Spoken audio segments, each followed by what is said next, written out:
শুক্রবার রাতে কাজীপাড়া ১ নম্বর রেলগেট সংলগ্ন এলাকায় একটি ২২ চাকার লরি নিয়ন্ত্রণ হারিয়ে ধাক্কা মারে বাস স্টপেজে। মুহূর্তের মধ্যে ভেঙে পড়ে বাস স্টপেজটি। সেই সঙ্গে ওই বাস স্টপেজ সংলগ্ন একটি বাড়ির এক মহিলাও আহত হয়েছেন। গোটা ঘটনায় চাঞ্চল্য ছড়িয়ে পড়ে এলাকায়। এই ঘটনায় আহত হয়েছেন লরির চালক এবং খালাসি। গোটা বিষয়টি প্রশাসনের নজরে আসতেই তৎক্ষণাৎ ঘটনাস্থলে পৌঁছায় বারাসাত থানার পুলিশ বাহিনী। সেই সঙ্গে উপস্থিত হয় বারাসাত পৌরসভার ট্রাফিক বিভাগের সমস্ত কর্মীরা।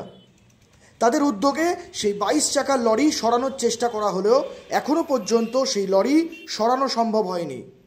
এলাকায় যানবাহন খুব ধীর গতিতে চলছে।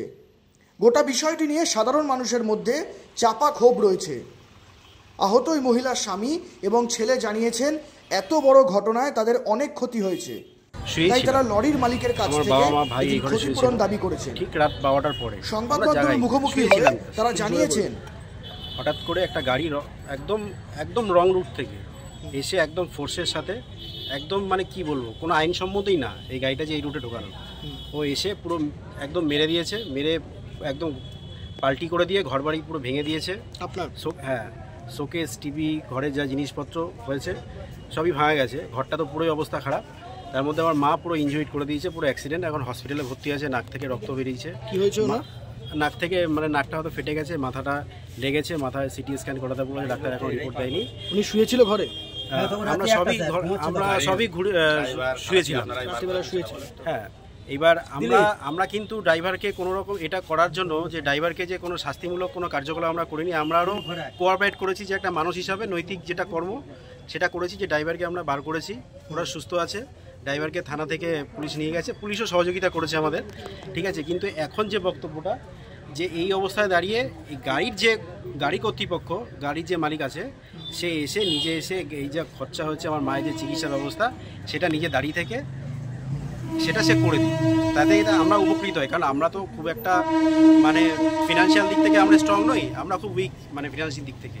আমার মায়ের চিকিৎসা, ঘরের খরচা, ঘরের যা জিনিসপত্র ভেঙেছে, হ্যাঁ এখন তো হয়ে গেছে, আর তো কিছু করার নেই। ওয়ার্ড কাউন্সিলর এসেছিল?